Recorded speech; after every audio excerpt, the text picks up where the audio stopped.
안녕하세요. 반갑습니다. 책 읽는 마음입니다. 여러분들께서 좋아하시고 프랑스 사람들이 제일 즐겨 읽는 소설가 모파상은요, 그의 나이 20대 초반에 프랑스와 프로이센의 전쟁을 경험합니다. 당시 프로이센은 북부 독일을 장악하고 있던 왕국이었는데요. 프로이센의 총독 비스마르크는 프랑스와의 전쟁에서 승리한 후 인근의 연방 국가들을 통합하여 현재의 독일을 세웁니다. 조국 프랑스가 힘없이 무너지는 모습을 보며 모파상을 비롯한 당대의 소설가들이 전쟁을 배경으로 하는 소설을 많이 내놓았는데요. 여러분, 그거 아세요? 아무리 총구를 서로 겨누고 죽고 죽이는 적이라고 해도 그들도 누군가의 아버지이고 누군가의 자식이라는 것을 말입니다. 모파상도 그런 시각으로 적군 프로이센군을 바라본 적이 있었나 봅니다. 오늘 소설 어느 군인의 모험에는요, 전쟁 중에 프랑스 땅에서 길을 잃어버린 프로이센 군인의 모험 이야기가 펼쳐집니다. 누군가의 남편이자 아버지인 그는 과연 살아서 돌아갈 수 있을까요? 모파상의 문체는 간결하면서도 인물의 감정을 예리하게 포착해서 금세 빠져드는 힘이 있습니다. 재미있게 들어주시면 좋겠습니다.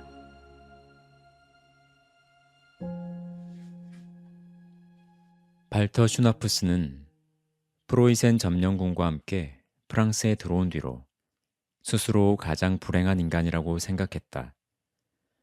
그는 뚱뚱해서 걷는 것도 힘들었고 숨을 헐떡였으며 평발에 살까지 쪄서 걸을 때마다 발이 끔찍이 아팠다. 게다가 온순하고 호의적이었으며 결코 대범하지 않고 살생을 좋아하지 않았고 내 아이의 아버지로서 아이들을 정말 사랑했고 금발의 젊은 여자와 결혼해서 매일 밤 아내의 다정한 손길과 키스를 절망적으로 그리워했다. 그는 늦게 일어나고 일찍 자는 걸 좋아했고 맛있는 음식을 느리게 먹고 선술집에서 맥주 마시는 걸 좋아했다. 더구나 그는 이 전쟁 때문에 삶에서 감미로운 모든 것이 생명과 함께 사라져간다고 생각했기에 본능적이면서도 동시에 이치를 따져서 생긴 그 마음속의 증오를 대포와 총과 칼에 대한 무시무시한 증오를 마음에 품고 있었다. 특히 총검을 증오했는데 스스로 자신의 그 큰 몸집을 지킬 수 있을 만큼 그 무기를 충분히 날렵하게 다룰 수 없다고 느꼈다. 밤에 땅바닥에 누워 코를 고는 전우들 곁에서 담요를 둘둘 말고 잘 때면 멀리 두고 온 가족과 길에 산재에 있을 위험들을 오랫동안 생각했다. 자신이 죽기라도 하면 아이들은 어떻게 될까? 누가 그 아이들을 먹이고 키울 것인가? 떠나오면서 빚을 내어 가족에게 돈을 좀 남겨주긴 했지만 넉넉하진 못했다. 그래서 발터 슈나프스는 이따금씩 울었다. 전투가 시작되자 그는 다리가 어찌나 후들거렸던지 온 부대가 그의 몸을 밟고 지나가리라는 생각을 하지 않았다면 그대로 쓰러져 버렸을 것이다.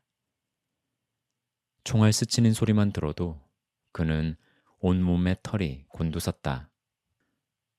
몇 달째 그는 그렇게 공포와 불안 속에 살았다. 그의 부대는 노르망디를 향해 전진했다. 그러던 어느 날 그는 그 지역의 일부를 탐색하고 곧장 돌아오는 임무를 맡은 작은 분대와 함께 정찰을 나갔다. 들판은 모든 게 고요해 보였다. 반격을 준비해둔 기민은 전혀 보이지 않았다. 그런데 프로이센의 분대가 안심하고 깊은 협곡과 교차하는 작은 계곡을 내려왔을 때 격렬한 사격 소리가 그들을 멈춰 세웠고 부대원 20명가량이 갑자기 쓰러졌다. 손바닥만한 작은 숲에서 갑자기 튀어나온 유격대가 총검을 꽂고 돌진해 왔다. 발터 슈나프스는 처음엔 옴짝달싹하지 못했다.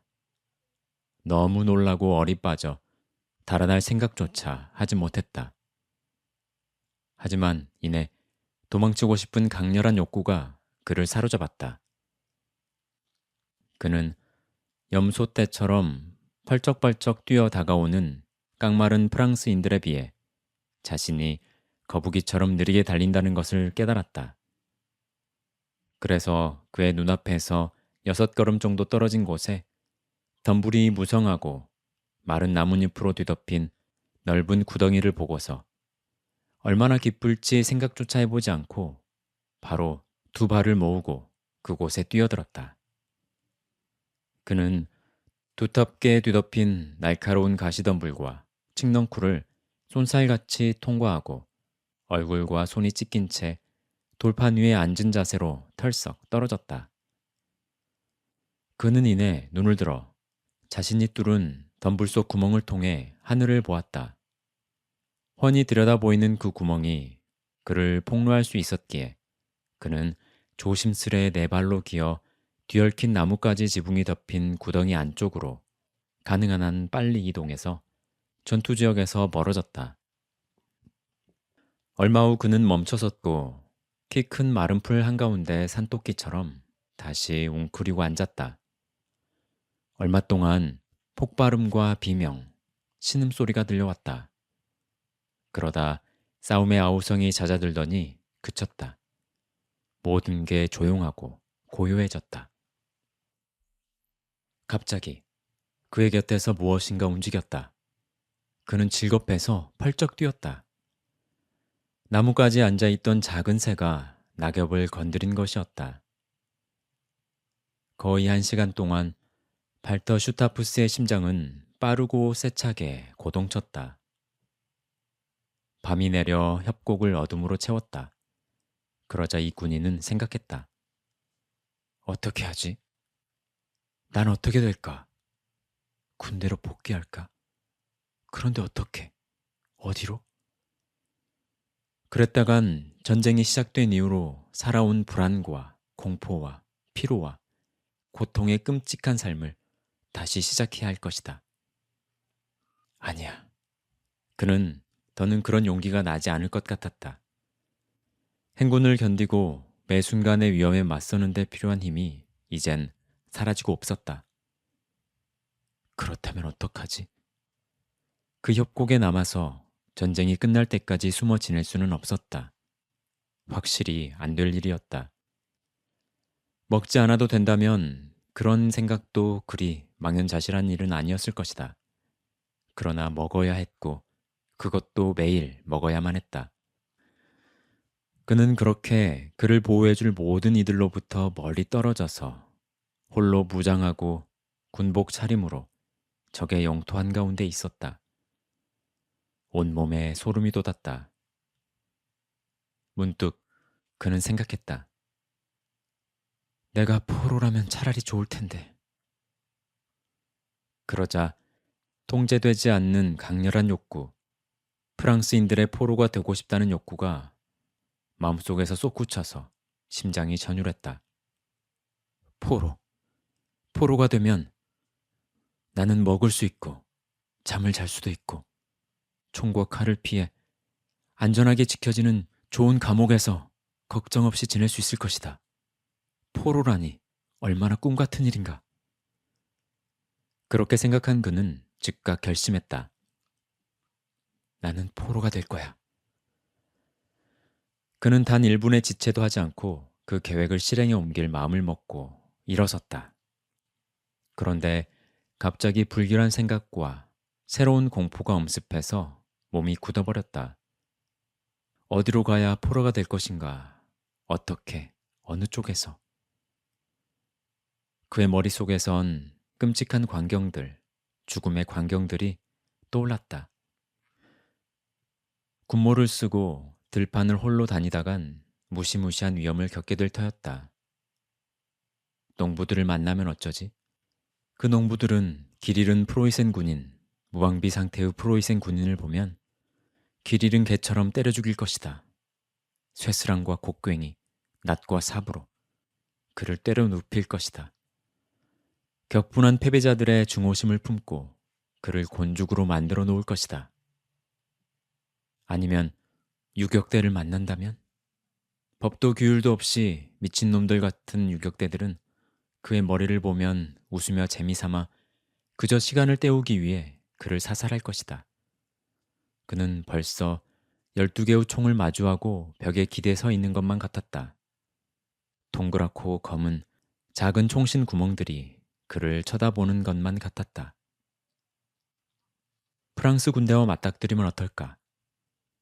그 병사들은 그를 홀로 정찰 나온 정찰병으로 생각해서 그에게 총을 쏠 것이다. 덤불 속에 엎드린 군인들의 불규칙한 총격 소리가 이미 들리는 것만 같았다. 그는 들판 한가운데 서서 살을 뚫고 들어오는 총알들을 느끼며 거품 뜨는 국자처럼 온몸에 구멍이 뚫린 채 무너졌다.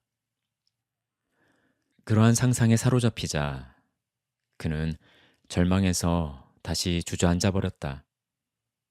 그가 처한 상황엔 출구가 없어 보였다. 밤이 깊어졌다. 고요하고 캄캄한 밤이었다. 그는 어둠 속에서 들려오는 조그만 낯선 소리에도 질겁해서 꼼짝하지 못했다. 토끼굴 가장자리에서 토끼 한 마리가 땅을 파는 소리에 발터 슈나프스는 벌떡 일어나 주랭랑 칠 뻔했다. 부엉이 소리에 상처처럼 고통스럽고 갑작스러운 두려움이 엄습해 그의 영혼을 갈기갈기 찢어놓았다. 그는 어둠 속을 보려고 커다란 눈을 최대한 크게 떴다. 매 순간 그의 곁에서 무언가 걷는 소리가 들리는 것만 같았다. 끝날 것 같지 않은 시간, 영원한 벌을 받은 자의 불안을 겪고 나서 그는 나뭇가지 천장 너머로 밝아오는 하늘을 보았다. 그러자 무한한 안도감이 엄습해왔다. 팔다리에 긴장이 풀리고 갑자기 노곤해졌고 심장도 가라앉았다. 눈꺼풀이 덮였고 곧 잠들었다. 그가 잠에서 깼을 땐 해가 거의 중천에 떠 있었다. 정오쯤 된 모양이었다. 들판의 무기력한 평온을 깨는 소리는 없었다. 발터 슈나프스는 극심한 허기를 느꼈다. 그가 맛있는 군용 소시지를 생각하자 입안엔 침이 고이고 위가 쓰라려왔다.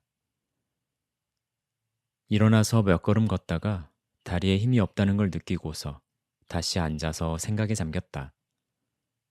2~3시간 동안 그는 나갈지 혹은 그냥 앉아있을지 계획을 세웠고 매 순간 생각을 바꾸었으며 완전히 상반되는 이유들 사이에서 갈팡질팡하느라 기진맥진해하다가 좌절했다. 마침내 한 가지 논리적이고 실용적인 생각이 떠올랐는데 마을 사람이 무기도 위험한 작업도구도 없이 혼자 지나가는 걸 기다렸다가 그 앞에 나타나서 자신이 항복한다는 걸 이해시키고 그의 손에 자신을 맡긴다는 생각이었다. 그래서 그는 자신의 군모를 벗고 극도로 조심하며 구멍 밖으로 머리를 내밀었다. 지평선에는 홀로 다니는 어떤 존재도 보이지 않았다. 저 아래 오른쪽에 보이는 작은 마을에서 지붕들이 뿜어내는 연기가 하늘로 올라가고 있었다. 그것은 밥 짓는 연기였다. 왼쪽으로는 대로의 나무들 끝에 망루를 갖춘 큰 성 한 채가 보였다. 그는 날아오르는 까마귀 떼밖에 보지 못했고 자기 뱃속에서 나는 음험한 불평밖에 듣지 못한 채 지독히 괴로워하면서 저녁까지 기다렸다. 다시 밤이 내렸다. 그는 피난처 깊숙한 곳에 누워 악몽에 시달리며 열에 달뜬 잠을 허기진 사람의 잠을 잤다. 그의 머리 위로 다시 새벽이 찾아왔고 그는 다시금 관찰을 하기 시작했다. 그러나 들판은 전날과 마찬가지로 텅 비어 있었다. 새로운 두려움이 발터 슈나푸스의 머리를 엄습했다. 그것은 굶어 죽을지도 모른다는 두려움이었다. 그는 두 눈을 감은 채 자기 구멍 속에 누워있는 자신을 보았다. 얼마 후 짐승들이, 온갖 종류의 작은 짐승들이 그의 시초로 다가와 옷 속을 파고들어 차가운 살갗을 물어뜯으며 그를 먹기 시작하는 상상을 했다. 커다란 까마귀 한 마리가 뾰족한 부리로 눈을 파먹었다.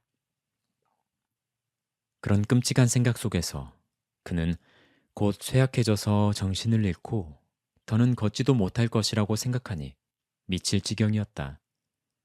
그래서 그는 모든 걸 감행하고 모든 것에 맞서겠다는 결심을 내리고서 마을을 향해 걸어갈 채비를 하였다. 그때 어깨에 쇠스랑을 메고 밭으로 가는 농부 3명이 보였다. 그래서 그는 다시 피신처로 들어갔다. 그리고 결국 저녁이 될 때까지 나오지 못했고 들판이 어둑해지는 저녁 시간이 되어서야 천천히 구덩이에서 나올 수 있었다.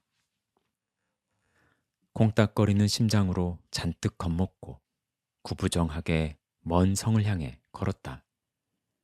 호랑이가 득실거리는 소굴처럼 무시무시해 보이는 마을보다는 차라리 성에 들어가는 편이 낫겠다고 생각한 것이다. 저 아래 창문들이 반짝였다. 심지어 창문 하나는 열려 있었다. 창문으로 새어나온 익힌 고기 냄새가 진동하며 불쑥 발터 슈나프스의 콧 속으로 들어오더니 뱃속까지 파고들었다. 저항할 수 없이 그를 끌어당기고 그의 마음에 절망적인 용기를 심어준 그 냄새 때문에 그는 경련이 일어 숨을 헐떡였다. 갑자기 그는 생각도 하지 않고 창문틀 안으로 군모를 쓴 채 모습을 드러냈다. 그곳엔 8명의 하인들이 큰 식탁을 둘러싸고 저녁 식사를 하고 있었다. 갑자기 하녀 하나가 입을 해벌린 채 한 곳을 응시하며 잔을 떨어뜨렸다. 그러자 모두의 시선이 하녀의 눈길을 따랐다. 그리고 그들은 적군을 보았다. 처음엔 하나의 비명, 그리고 곧 8개의 다른 음색으로 내질러진 8개의 비명이 만든 더 큰 하나의 비명, 무시무시한 두려움의 비명이 성 안에 울려 퍼졌다. 곧 모두가 소란스럽게 일어났고 때밀고 한 대어 뒤엉켜 안쪽 문을 향해 미친 듯이 달려갔다. 의자들이 넘어졌고 몇몇의 사람들은 쓰러졌고 남은 사람들은 쓰러진 사람을 밟고 지나갔다. 그리고 쓰러져 있던 사람들도 결국 다 일어나서 정신없이 도망쳤다. 단 몇 초 만에 방은 텅 비었다. 어안이 벙벙한 채 창문에 여전히 서 있던 발터 슈나프스는 그 앞에 먹을 것이 잔뜩 차려진 식탁이 눈에 들어왔다. 그는 얼마간 망설이다가 벽을 뛰어넘어 접시들을 향해 다가갔다. 지독한 허기 때문에 그는 열병 환자처럼 몸을 떨었다. 그러나 공포가 여전히 그를 마비시키고 있었다. 그는 귀를 기울였다. 온 집안이 떨고 있는 것처럼 느껴졌다. 문들이 닫혔고 빠른 발걸음들이 위층 마룻바닥 위를 달렸다. 불안한 프로이센 군인은 어수선한 소리에 귀를 쫑긋 세웠다. 얼마 후 담 아래에서 사람들의 몸이 부드러운 흙에 떨어지는 듯한 2층에서 사람들이 뛰어내리는 듯한 묵직한 소리가 들렸다. 그 후 모든 움직임, 모든 소란이 멈추었고 큰 성은 무덤처럼 고요해졌다. 이윽고 발터 슈나프스는 손대지 않은 접시 앞에 앉아 먹기 시작했다. 너무 빨리 저지당해서 충분히 먹지 못할까봐 두려운 나머지 입안 가득 쑤셔 넣고 먹었다. 뚜껑 문처럼 열린 입속에 두 손으로 음식을 던져 넣었다. 음식 덩어리들이 차례차례 그의 목을 볼록하게 부풀렸다가 윗속으로 내려갔다. 이따금 너무 꽉 채운 관처럼 터질 것 같으면 잠시 중단했다. 그럴 땐 술병을 들고 마셔서 막힌 도관을 뚫을 때처럼 막힌 식도의 장애물을 제거했다. 그는 모든 접시를, 모든 음식과 모든 술병을 비워냈다. 그렇게 술과 음식에 취해서 얼굴은 멍하고 시뻘개졌고 딱꼭질로 몸은 들썩였고 정신은 몽롱하고 입은 번들거리는 꼴로 한 발자국도 내디딜 수 없는 상태가 되어 숨을 쉬기 위해 군복의 단추를 풀었다. 극심한 피로감에 눈은 감겨왔고 생각은 둔해졌다. 그는 두 팔을 식탁에 올려 교차하고 무거운 이마를 그 위에 올렸다. 그리고 현실 감각을 서서히 잃어갔다. 금음달이 정원 나무들 위로 지평선을 희미하게 비추고 있었다. 날이 밝아오기 전이라 꽤 추운 시간이었다. 말없는 그림자 여러 개가 덤불숲 속으로 미끄러져 들어왔다. 이따금 어둠 속에서 강철검의 뾰족한 끝이 달빛을 받아 번뜩였다. 고요한 성이 자신의 검은 실루엣을 우뚝 세우고 있었다. 1층 창문 2개만이 여전히 빛나고 있었다. 벼란간 쩌렁쩌렁한 목소리가 외쳤다. 전진! 공격하라! 그리고 순식간에 문과 덧문, 유리가 부서졌다. 달려든 사람들 무리는 모든 걸 부수고 깨뜨리고 집안을 점령했다.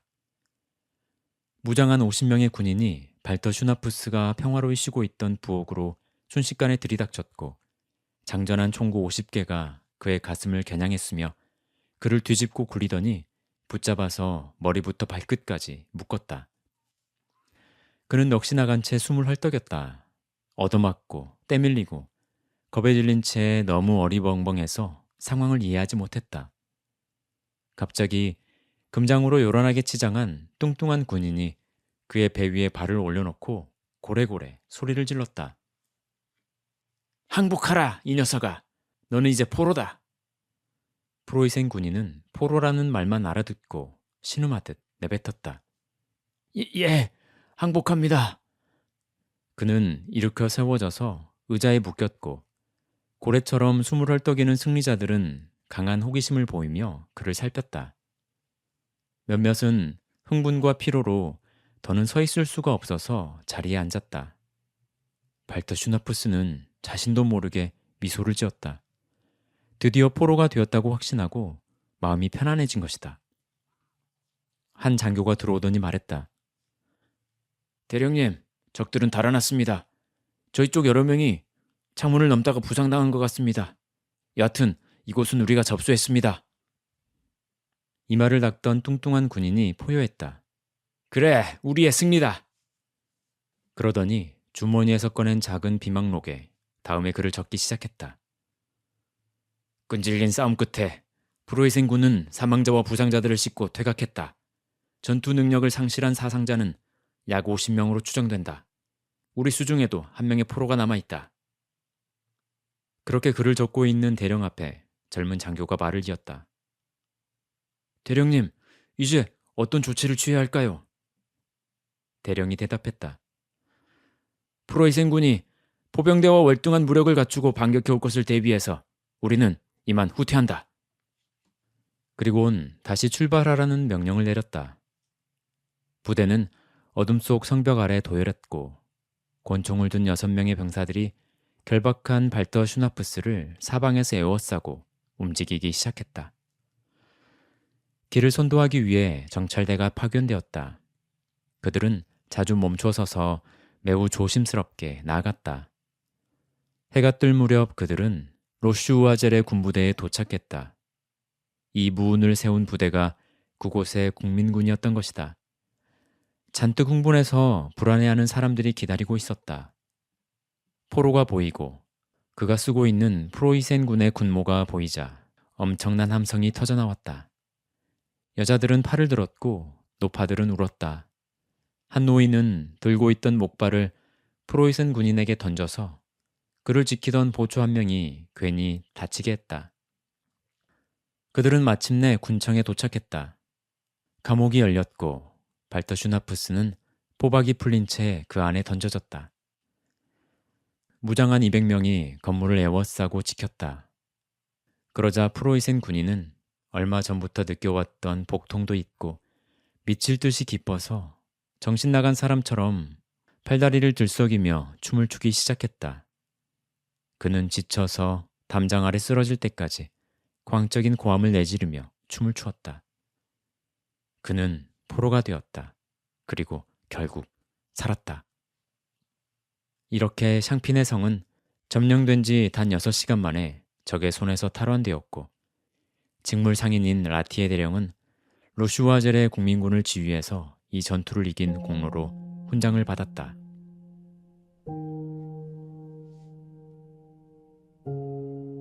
네, 소설은 이렇게 끝이 납니다. 조금은 코믹하게 그려냈는데요. 사실 전쟁은 그렇게 코믹한 것이 아니죠. 요즘 중동 지역의 전쟁으로 안타까운 소식이 너무 많이 들려옵니다. 승자는 없고 모두가 피해자인 전쟁. 분노와 고통의 신음만이 넘쳐나는 것 같습니다.